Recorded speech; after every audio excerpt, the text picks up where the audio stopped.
Is the super prompt irrelevant, or is it something that I still use in my writing? Today, we're going to answer that question and see just how useful is the super prompt today, and is there anything that I would think is better? So let's dive in. If you're new here, my name is Jason Hamilton, and I'm the Nerdy Novelist. After publishing 14 books the traditional way in the fantasy genre, I worked at Kindlepreneur for a couple of years, and then I also started this channel, which is all about helping writers learn to use tools like AI as a productivity tool in a way that helps them, but also doesn't sacrifice their creativity or their ethics. And the super prompt, if you're unfamiliar with this idea, it's something I talked about a lot early in this channel, and I even did, to go back to like November of 2023, I think, I did write a whole book using this super prompt for every chapter, or using a super prompt for every chapter. There's no one super prompt. In this video, I want to really break down what it is, whether it's still useful. So first of all, let's go to my book. So this is from my book, 10,000 Words an Hour, where I give you a skeleton of what a super prompt could look like. And so this is certainly not the only way you could have a super prompt, but this is just to give you an example. And what we do is we give it these XML tags, and you can see I've got ones here for instructions, sample chapter, characters, setting, outline, chapter beats, and style. You know, the book is it's been out for a little while now, and some of my processes have changed just a little bit, but a lot of the fundamental theory here is still strong. What these XML tags do is they act as kind of these convenient little containers that make it easier for the AI to process what you're talking about in your prompt. And it's especially good if you've got a lot of random, crazy information, like just heaps of information that you want to give the AI as context for the task you're asking it to do. So for example, here in this sample chapter, we give it an opening sample chapter tag and a closing sample chapter tag. If you're familiar with HTML, these brackets and everything should look familiar to you, but basically you just put an opening and closing bracket around your words, and then do the same and with the closing tag, except you add a little / here. The reason we do this, and it's actually strongly recommended from a lot of different official sources. I think Anthropic put it in their material. I think ChatGPT, the people at OpenAI, have put it in their material as well, just as a basic recommendation. And the reason for that is because all of these AI models were trained largely on the World Wide Web. And the World Wide Web is encoded in XML and HTML. So it understands that format very clearly. And so by giving it something that's familiar with like that, it really helps it to understand what's going on here. So in this case, you give in this sample chapter between these two tags, you could put your sample chapter and be like, this is what I want you to read and understand so you can write similar to how I write, that kind of thing. And then in the character section, you can put the characters that are in the scene that you're going to write. In the setting, you can put the setting and the outline, etc., etc. This is just a sample. It doesn't have to be this way. This is just what it would look like if I were writing a chapter with AI and using this method. But for instance, I created a super prompt that was all about writing good ad headlines. And so as part of that, I put a section, XML tags, that said examples, and then examples again below it. And in between those two XML tags, I had exactly what you'd think, a bunch of examples of really amazing ad headlines that have been pushed out in the past, that have done really well and are vetted. And so from that, it's able to tell, okay, these are good ad headlines. And then in the instructions, I tell it to take these ideas that I give you and write a bunch of ad headlines in the style of these examples. You know, it's a simple example. I also used to write SEO articles using the super prompt method, and I would go out and find other examples of articles that were similar to what I was going for, and I would take the text of those and put them in an example tag as well.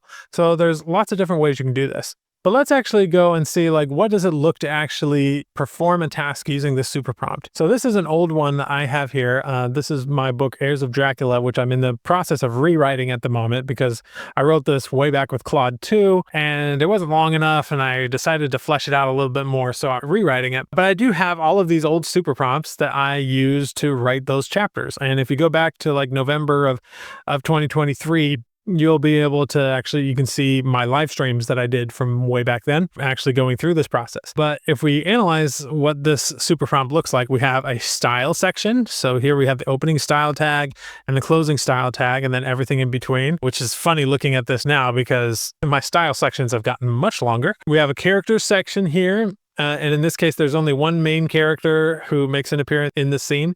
So I put her in here. One of the inefficient things about doing this yourself and doing this manually is that I would have to copy and paste a lot of these characters in and out depending on whether they're in the scene. It's less of an issue these days because AI is better at staying focused. But in the past, if I had in this list of characters who is not in the scene, chances are that character would appear in the scene somehow because the AI got confused. So that's one of the reasons why this is a little bit inefficient, is because you're having to modify the super prompt with every chapter you do and so forth. Then I have a settings section and an overview section, which kind of is just a brief overview of the chapter, and then a more fleshed out version of the chapter right here with chapter beats.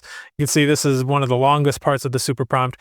And then I have my instructions, and the instructions is basically take all of this information and write a chapter. So right now, if I were to copy this and go into a chatbot to write this, right now I'm just going to use Perplexity because I have access to different models here. So I'm going to go ahead and select the Claude Sonnet model. I'm also going to make sure web search is turned off. That just basically turns it into a normal chatbot. And then I just copy and paste this super prompt here and let it run. All right, and now it is finished writing this chapter. And if I go count up the words, we're looking at 3,000 words. So I asked it for 4,000, but 3,000 is pretty decent. That's definitely a complete full chapter. Now, the reason why I haven't talked about this a lot is I don't really write using chatbots anymore, at least not the long form stuff, right? I am going to be challenging myself to do it here in the near future. In fact, actually, by the time this goes out, I will probably have already done that. The reason I don't do this is because there are tools out there that essentially make it easier.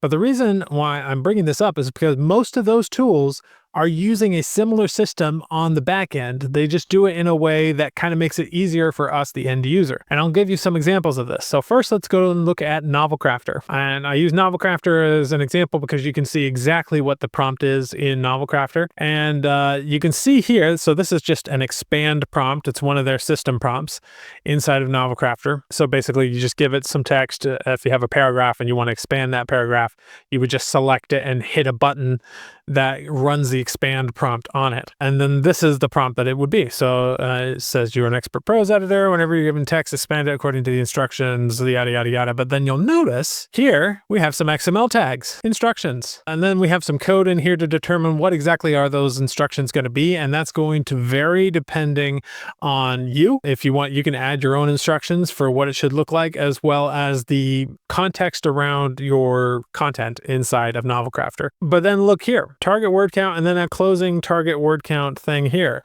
Also some code here to determine what that target word count is, which is, again, you input that when you're entering in this prompt. And if it's in there, it'll basically insert that information here. And then here we have it again, text before. So in this case, it's pulling some code here to pull the 200 words before this passage, and then does same with the text after, 200 words after. And it's doing so in these XML tags. And yes, there's a lot more going on here in terms of code and, grabbing the appropriate things that should be slotted into those XML tags, but it's essentially using the same idea to create the prompt. And, a lesser software than Novel Crafter might just say, okay, given this passage that you've highlighted, expand this to give you more detail. And they'd give you something simple like that. But no, the folks over at Novel Crafter, and I do commend them for this, they really put thought into their prompts, and there's a lot more that goes into it than just saying, hey, expand this. So they've essentially turned that really potentially simple prompt into a much larger super prompt, which is going to give you much better output than you would expect with a simple prompt. Now, to give you another example of where the super prompt might be useful, this is an automation I made in Make to write certain chapters. And if you go look at my prompts for this, I have, looky here, some XML tags. In this case, we've got an outline, and to provide the content between these two XML tags, I have it basically pulling from a external document, which I pull into the automation earlier. And then I have an instructions XML tag with all of the instructions. It's much more lengthy instructions than the other stuff I've done before, and then close the instructions there. And then in this next step, I have several different containers here. First, we have prose style examples. We have prohibited words words. We have the full context of the story, which I think is my full outline. And then all of that is pulling from different documents that you can, that are pulled into this automation. But then I also have it pull in the scene brief, which this is the output of the previous step before it. So it's got all of this information. We're talking thousands and thousands of words here. And then we have instructions. And from there, it's able to write the scene. So this is another example where the Superprompt comes really in handy. So even though I don't use the Superprompt or talk about it as much because I'm not using it inside of the chatbot, the principles still apply because most of the other people creating software around AI are doing so with a Superprompt-like format, as you can see with the Novel Crafter prompt. And if I'm creating my own automations, I'm using it for that as well. So it's important to understand these principles. So yes, the Superprompt, still very relevant, still something I highly recommend learning. If you want to learn more, I've got some memberships down below where you can get my courses, my books, all for free when you enter. The memberships aren't free, but you get a lot of freebies when you join, and that if you wanted to, you could just take them and run. I won't hold that against you. But we also have some Book of the Month challenges to actually write a book in a month. I consider my gold membership to be the fastest way to get to 20 book titles as humanly possible, which is going to give you the best chance of actually making money with your book. So if that's interesting to you, go ahead and check that out down below, and I will hopefully see you there.